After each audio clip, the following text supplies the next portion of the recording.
So the Vikings opened up a roster spot, and who did they fill it with? Well, let's talk about that next in 3, 2, 1.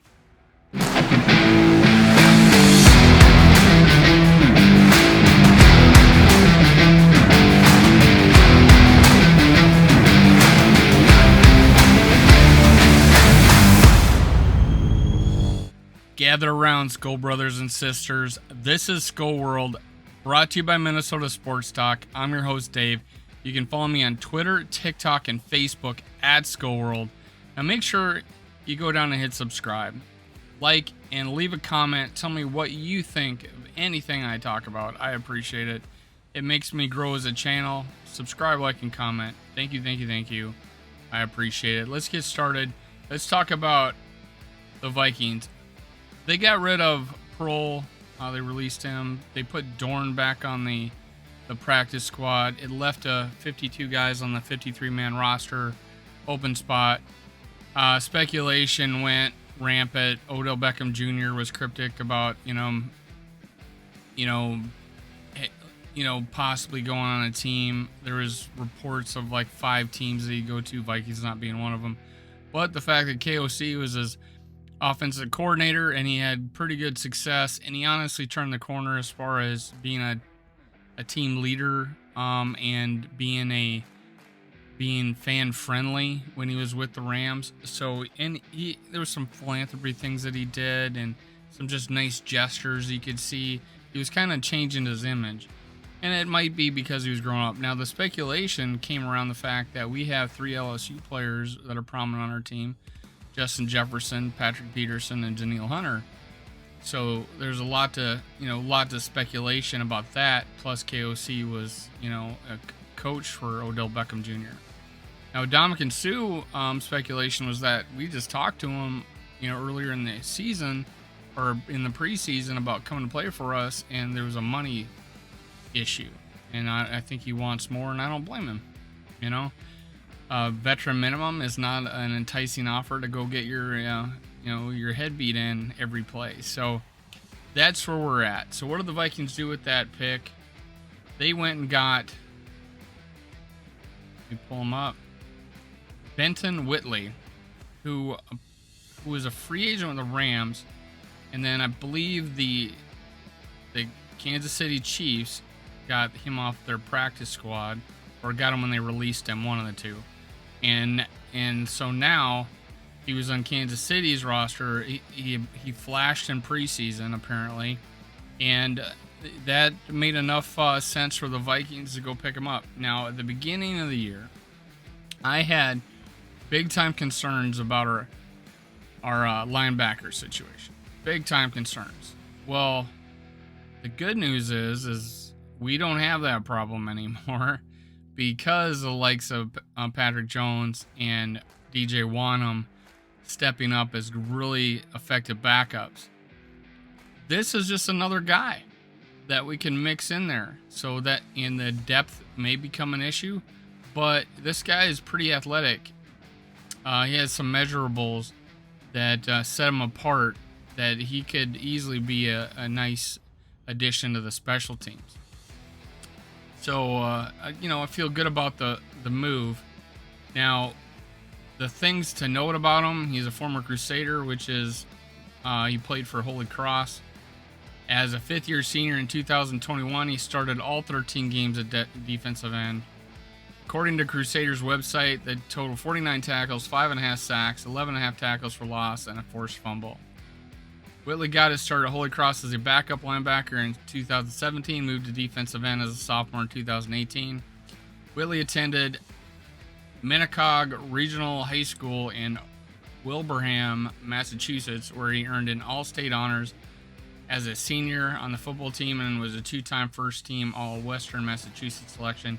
In addition, Whitley broke the school record for 14 career sacks. Didn't only excel at football, though. Whitley was lettered in wrestling, posting a 49-1 record, 2016 winning state Western Massachusetts title. Now, I posted an interview. I'm going to post an interview in the description below. 17 minutes long. Looks like a YouTuber. I don't know, maybe he was local media. And did an interview with him. Sat down with him. And his story is that he was an outstanding wrestler. He thought he was going to play, or he thought he was going to college and wrestle. And his entire team, he said, apparently went to a camp at Holy Cross. Some coaches pulled him aside, tested him out a little bit athletically, like had him run, things like that. And they offered him a full ride. And he saw, well, there's more opportunity in the future as a football player than there was as a collegiate wrestler. Obviously, you can try to go into MMA or the wrestling and the WWF or WWE is a struggle. Too, you gotta get some breaks there. It's almost like acting, going out to California to become an actor. So he decided to take that collegiate opportunity, play for Hofstra, and it got him looked at. And apparently, Hofstra had a lot of scouts at it for some reason for such a small school, and apparently he didn't do as well on his pro day as he would have liked. He says he had better times, better performances. He didn't do as well as he wanted, so he went undrafted. Now, yeah, interest in STEM. Whitley graduated Holy Cross with a degree in biology. This guy's very intelligent. He wants to be a researcher if he wasn't in the NFL. During his final year at school, he worked as an undergraduate research assistant at Holy Cross Virology Immunology Lab.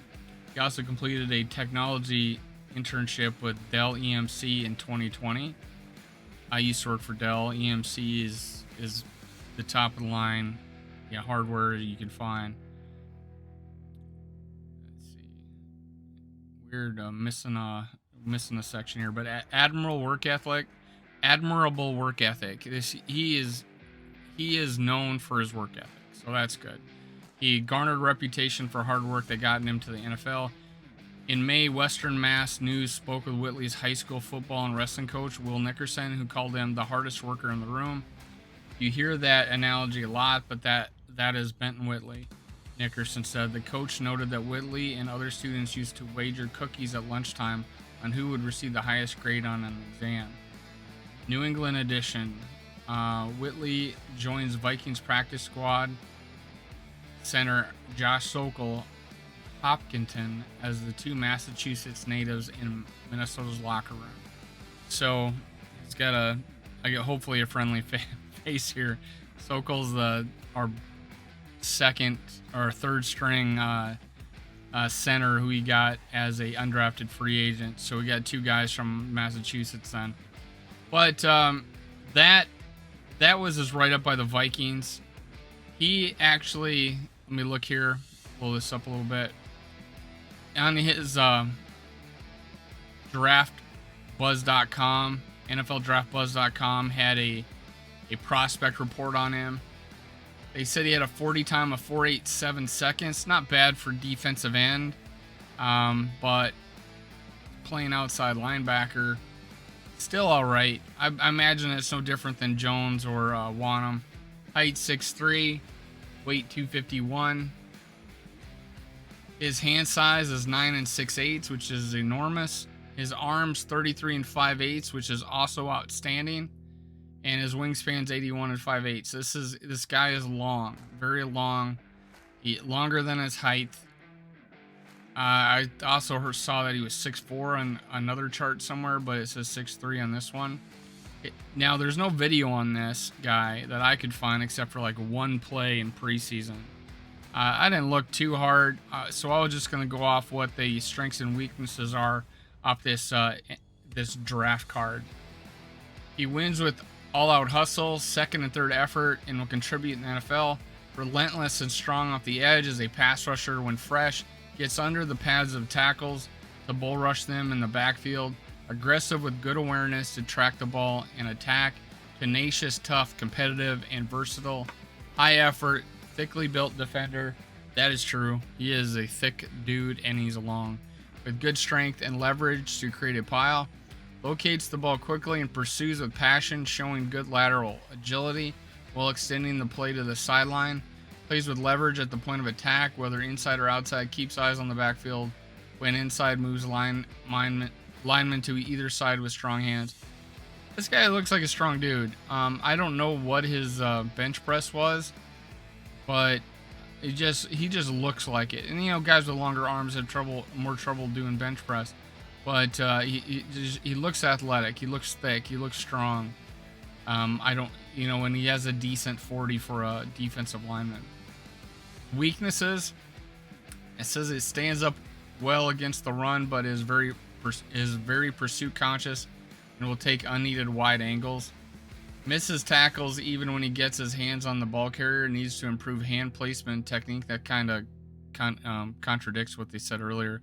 Average athletically with average straight line speed and tight hips. Not a natural bender. Lacks secondary pass rush moves. Lacks overpowering strength. Can stick to blocks. Lacks explosive speed to bend and flatten off the corner. And stiff hips and ankles. Not flexible or fluid. Uncreative pass rusher who lacks counter moves, raw technique, streaky, and slow to react. So this guy switched to the defensive line. He probably is a project. However, he makes his way onto the 53-man roster. So will this guy play? We'll see. Right now, it's a depth piece, I think, because we are deep for sure at outside linebacker. We're 4 deep at outside linebacker. We're 3 deep at inside linebacker. 4 if you count Dye. I just think this is definitely a depth piece. I think Kwesi Adolfo-Mensa has more in him, but we'll see. I don't know what will happen. If Ndamukong Suh or Odell Beckham Jr. type of player would be available, or if we're looking at making a trade. There are talks about us looking for a better nickel or upgrade at nickel corner. I think that is the weakest spot in our secondary right now, but who knows? So this guy, not a bad pickup, project player. I like him. As a person, his interview, he did well. Very intelligent guy. There's a lot of things to like about his personality. He was asked, sell yourself to a team. He says, I'm a winner. If I don't have the skill now, I'm going to do my best to get the skill so I can succeed. So this guy exudes hard work, as education, just a smart guy. I hated biology. I got a D in biology in college in both semesters. I couldn't stand it. This guy loves it. So he's got that up on me in spades. This guy, he's the type of player Kwesi wants in this locker room, wants to push the players ahead of him. This is a Kwesi pick all the way. This is the kind of guy he wants in the locker room. Whether or not he'll pan out is yet to be seen. We'll see. That's it for today. Skull World, brought to you by Minnesota Sports Talk. I'm Dave. Make sure you hit subscribe, like, and leave a comment. I go do the research so you don't have to. Talk to you next time. Skull Vikes. Cue the music.